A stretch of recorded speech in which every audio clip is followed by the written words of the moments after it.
Bengaluru to Gujarat trip సక్సెస్ఫుల్గా complete అయిందండి. So total 14 days అనమాట. 14 డేస్ మేము బాగా ఎంజాయ్ చేసాము చెప్పాలంటే. ఫస్ట్ అయితే నేను భయపడ్డాను అనమాట, అన్ని డేస్ కార్లో ఎలా అనేసి. కానీ దేవుడి దయ వల్ల అంతా బాగా జరిగింది. సో ఇందులో మేము తీసుకున్న కొన్ని జాగ్రత్తలు, అలాగే కొన్ని టిప్స్ మీకు షేర్ చేయాలనుకుంటున్నాను. ఎందుకంటే ఎవరైనా రోడ్ ట్రావెల్ ప్లాన్ చేస్తే కనుక పిల్లలు ఉంటే సో ఇవి వాళ్ళకి హెల్ప్ అవుతాయి. సో వీడియో పూర్తిగా చూడడానికి ట్రై చేయండి. సో ఫస్ట్ అయితే మేము బెంగళూరు నుంచి ఫస్ట్ వెళ్ళిన ప్లేస్ చిత్రదుర్గ అండి. చిత్రదుర్గ ఫోర్ట్కి, అదే కర్ణాటకలోనే ఉంది. సో మేము ఇక్కడ బేసిక్గా పెట్టుకున్న రూల్ ఏంటంటే మార్నింగ్ 9 నుంచి నైట్ 9 వరకు అనమాట డ్రైవింగ్. సో 9 అయ్యేటప్పటికి రూమ్ అక్కడ సెర్చ్ చేసుకుని ఇంకా అక్కడ స్టే అనేసి పెట్టుకున్నాం అనమాట. ఎందుకంటే నాకు డ్రైవింగ్ రాదు, మా వారే డ్రైవ్ చేయాలి. సో రెస్ట్ కూడా ఇంపార్టెంటే కాబట్టి ఇంకా ఆ రూల్ పెట్టుకున్నాము. సో నెక్స్ట్ డే మార్నింగ్ ఇంకా 7:30 కల్లా లేచి రెడీ అవ్వి అన్నీ మా బాబుని రెడీ చేసి అంత టైం అయ్యేటప్పటికి 8:30 అలా అయ్యేది. మళ్ళీ బ్రేక్ఫాస్ట్ చేసి 9కి స్టార్ట్ అయ్యేవాళ్ళం అనమాట. సో అలా పెట్టుకున్నాం అనమాట. సో ఫస్ట్ డే మేము వెళ్ళిన ప్లేస్ చిత్రదుర్గ, తర్వాత అక్కడ మళ్ళీ స్టే తీసుకుని నెక్స్ట్ కొల్హాపూర్ వెళ్ళాము. సో అలా ఒక్కొక్క రోజు ఒక్కొక్క ప్లేస్ కవర్ అయిందనమాట.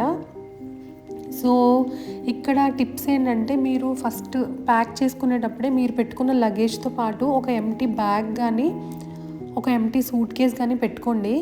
ఎందుకంటే మనం వెళ్ళినప్పుడు మన బట్టలు అక్కడ ఉతకడానికి అవి అంత పాసిబుల్ అయ్యే విషయం కాదు.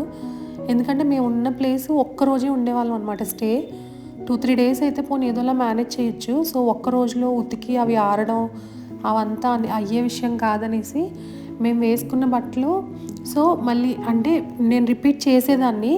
బాగా మురికైన బట్టలు అయితే నేను పెట్టేసేదాన్ని అనమాట బ్యాగ్లో. సో అలా పెట్టడానికి ఒక ఎంటీ బ్యాగ్ అనేది పెట్టుకోండి.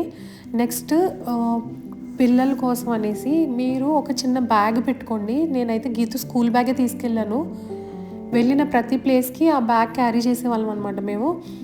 సో ఆ బ్యాగ్లో వాటర్ బాటిల్స్, స్నాక్స్, అలాగే గీతుకి ఒక ఎక్స్ట్రా క్లోత్ పెయిర్ అనేసి పెట్టేసేదాన్ని. ఎందుకంటే వీడు ఆ బట్టలు మళ్ళీ చిరాకు చేసుకుంటే అక్కడే చేంజ్ చేసేలాగా పెట్టేదాన్ని అనమాట. సో అది కంపల్సరీ చేయండి.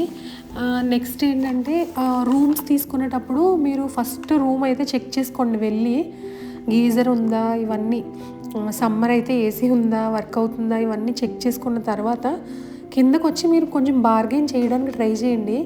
వాళ్ళు ఎంత చెప్తే అంత వెంటనే ఒప్పుకోవద్దు, ఎందుకంటే వాళ్ళు ఎక్కువే చెప్తారనమాట. సో మీరు మ్యాక్సిమం మేము అన్ని చోట్ల బార్గెన్ చేసాము.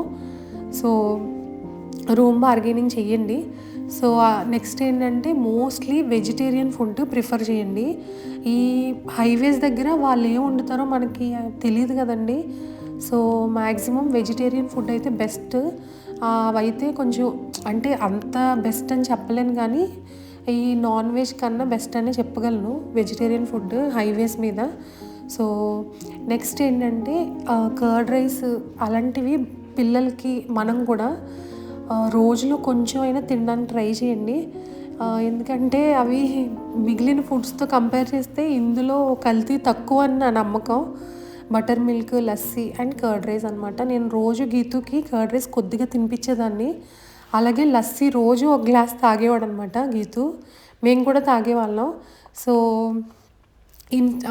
కూల్ డ్రింక్స్ వాటికన్నా ఇది బెస్ట్ అనిపించింది నాకైతే, లస్సీ, బటర్ మిల్క్ ఇవి. సో ఇవేనండి నేను చెప్పాలనుకున్న కొన్ని టిప్స్ అనమాట మా ట్రిప్లో. సో ఈ టిప్స్ కనుక నచ్చితే కమెంట్ సెక్షన్లో చెప్పండి. అలాగే మీకు కూడా ఏమన్నా తెలిస్తే కనుక సజెషన్స్ అనేవి ఖచ్చితంగా చెప్పండి. సో మేము ఇలా ట్రావెల్ చేయడానికి చాలా ఇష్టపడతామండి. మేము ఎక్కువ ఖర్చు పెట్టేది ట్రావెలింగ్లో అనమాట, వేరే వాటికన్నా. సో మీరు కూడా మా లాంటి వాళ్ళే అయితే కనుక ఈ ఛానల్ సబ్స్క్రైబ్ చేసుకోండి. అలాగే ఫస్ట్ టైం చూస్తే లైక్ చేసి షేర్ చేయండి. And thank you.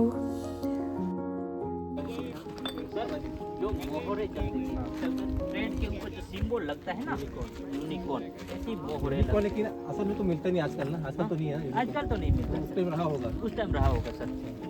जो एनिमल्स आता था ना, उनकी ऐसी मोहर बना दी। और यहाँ पे खुदाई के दौरान यहाँ पे पोल्ट्रियाँ भर भर के बीज मिलते हैं। सारे रूम है ना, उनसे ही पता चलता है कि बीज वर्कशॉप हुआ करता था। और ये गेटों के ऊपर ऐसा स्लाइडिंग डोर जैसा लाइमस्टोन पे इंटरलॉक सिस्टम भी दिया हुआ है। इंटरलॉक यानी कि कॉलम खड़ा करते हैं ना, 2 स्टोन आते हैं, जैसे इंटरलॉक हो जाता है। ऐसे 6 स्टोन रख के पूरा कॉलम बनाते हैं। हाँ, जो कोई भी छत बनाई जाती तो ऐसा हमने बात की थी, वहाँ से पानी ये अपर डाउन है क्या? अभी अपर डाउन है, ये अपर डाउन कैसे सर। ये दोनों साइड ऐसे पुली को खड़ा करने के लिए इंटरलॉक भी बनाए हुए हैं। जैसे पुली खड़ा किया जाएगा ना, गहराई में पानी रहेगा तो पुली से पानी को निकाला जाएगा। और यहाँ पे एनिमल्स का एरिया है, ऐसा रस्सी से की हाइट से ऊंचा। ज्यादातर सर लाइमस्टोन के औजार मिले थे और कॉपर